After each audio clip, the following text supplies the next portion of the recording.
Hi guys, welcome back to my channel. My name's Leah. I like to talk about chronic illness and mental health among other things. And today I wanted to share my tips for when you're panicking. I am somebody who has experienced many a panic attack and general anxiety episodes in general.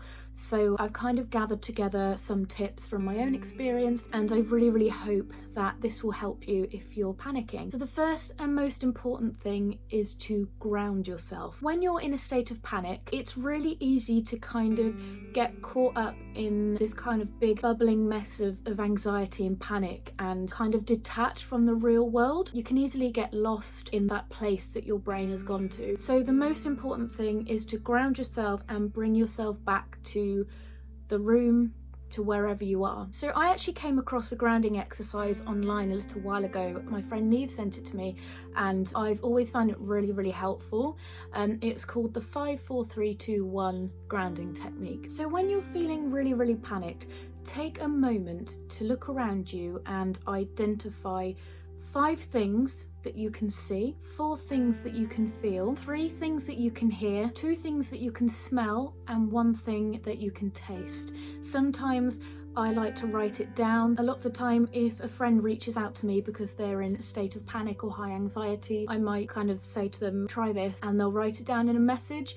And what this exercise does is it kind of helps you to kind of come back into reality, come back into the room, back into the moment, feel your feet on the floor, feel your bum on the seat, and just kind of bring yourself back into the room. So that is an exercise that I thoroughly recommend. The next thing is to control your breathing.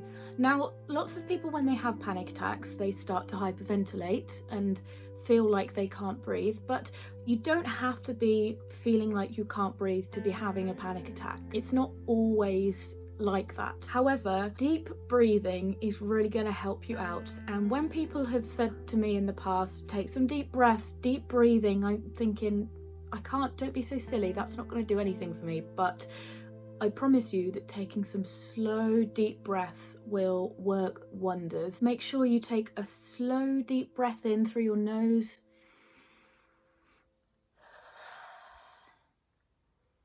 And a long breath out through your mouth. Now make sure that when you're breathing deeply that your stomach is expanding rather than your chest. I recently learned that I've been breathing wrong all my life. When you breathe, your chest shouldn't expand, but your stomach should. So when you take that big breath in, invite your stomach to expand and come out, and on an exhale just release everything, all those negative thoughts that are in your mind. Just keep taking a few deep breaths and there is a genuine biological response in your brain, and this really will help you to calm down. Something that somebody went over with me before is rectangle breathing. I've heard a lot of people talk about square breathing, and this is pretty much the same thing, but just slightly different.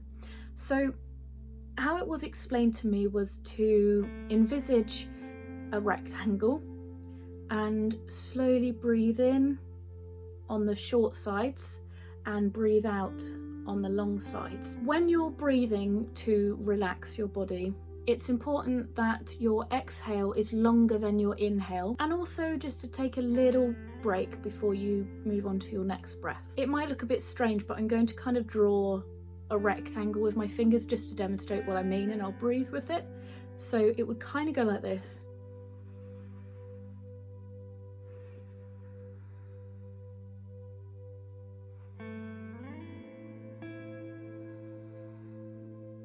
If you have something with you that is rectangle shaped, it might really help just to have that with you and just kind of use that object to guide your breathing. But I've always found that really helpful. You really want to focus on that out breath being nice and long and slow. And whilst we're talking about breathing, it's really important not to over breathe.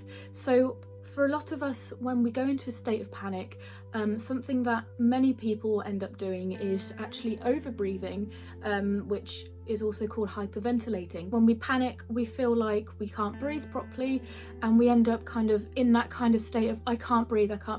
You end up breathing too much, and that is going to make you feel a lot worse. You're not going to die or faint, but over breathing and hyperventilating can make you feel lightheaded, and it's sometimes what actually leads to the kind of tingling sensation in your hands, cramp, and just feeling generally unwell, and it will increase your heart rate, which is not going to help the panic. So make sure to take very slow, deep breaths, and make sure that you breathe out fully before you take on your next breath. The next tip I have for you might seem a little bit strange, but my third tip is to not push away how you feel. So when we find ourselves in a heightened state of panic, quite often, and I've found myself doing this as well, I think we all do it, because it's such an unpleasant feeling and such an unpleasant sensation, we push it away. We push away the feeling, and no matter how hard we try and push away that feeling, we're never really going to be able to work through it. So as scary as it sounds, I invite you to kind of just notice how you feel. Just acknowledge that it's there. Not pay so much attention to it that you end up overwhelming yourself and making yourself feel worse. I don't want you to overthink it, but I think it can be quite helpful to just notice it and just acknowledge that it's there. You know, this is just a feeling in my body and in my mind, and it will go very soon and you will be okay again. The next thing that I wanted to mention was affirmations.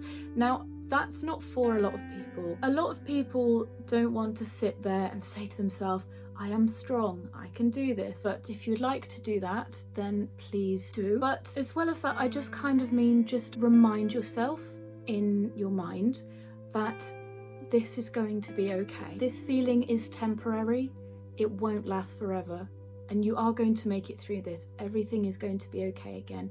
You've just got to make it through this really unpleasant episode, and you will find some relief soon. If you've had a panic attack before, you know you got through it, and there's no reason why you won't get through this one either.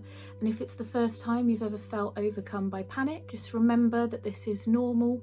Lots of people feel the same way. I know it feels like you're the only person in the world who possibly feels this way and that it's never going to end, but I promise you that there is nothing wrong with you. You're just a person who has a bit too much adrenaline running through their body at the moment, but it will get better. You will get some relief from this feeling. You will get through this. You are safe. Everything is going to be okay. Remind yourself you are safe. Now, a lot of the time when we're panicking, we end up really tense and shoulders end up here, jaws become clenched. So I invite you just to take a moment to scan your body and just notice any parts of you that are quite tensed. Maybe drop your shoulders, maybe unclench your jaw, smile, it's going to be okay. So just try to relax your body, unlock anything that's locked, unclench anything that's clenched. The next thing that I'd recommend is distraction where possible. A lot of the time when we're kind of alone with our thoughts, it can be really hard to escape them. And I often find that a good distraction really helps. It really helps to distract and kind of take your brain away from that place, to be able to focus on something else. And that might be playing a game on your phone or your tablet. It might be calling a loved one. It might be doing a job around the house that needs doing, or even taking a walk outside to clear your mind a bit. I always find that solitaire is a really good one for me, not just on my phone, but with actual cards as well, because the one-player game, I can play it by myself, and it just really helps me to distract my mind. I focus on what I'm doing. I'm not focusing on the thoughts that are in my mind, the sensations in my body, and it really helps to distract me. And the same with games on my phone as well. Games like Two Dots, Bridges, kind of puzzle games really help with that kind of thing. Another thing that really helps me to distract myself is watching YouTube videos. So watching my favourite YouTubers, or watching clips from my favourite shows. My favourite thing to watch when I'm feeling really anxious or really sad is actually to watch bloopers of my favourite TV shows. It just really cheers me up. But you will find your thing that works for you. Even something like having a fidget cube, for example, just to give you something to do with your hands. I like making macrame bracelets. I know I just pronounced it the American way, but I'm starting to think that's the way you should pronounce it. So they're quite fiddly, so that's a really good distraction. It gives me something to focus on and something to do with my hands, something like knitting maybe.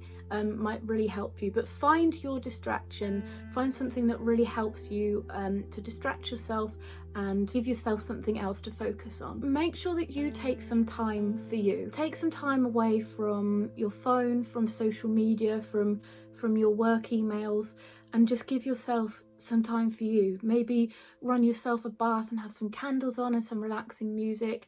Maybe take the time to meditate.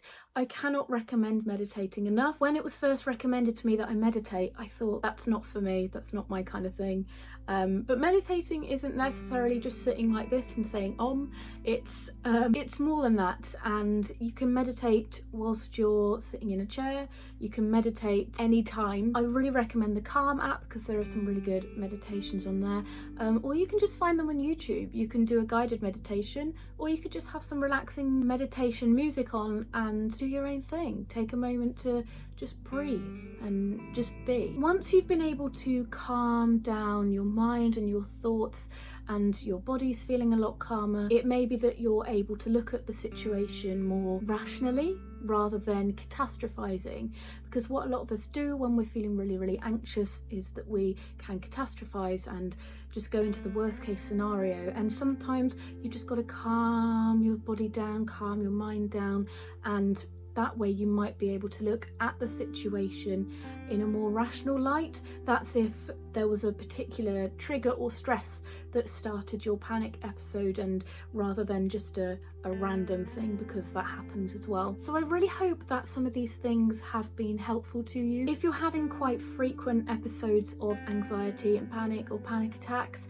I would thoroughly recommend that you go and visit your GP. It's okay to ask for help. It's really important to ask for help, and it may be beneficial to speak to a professional.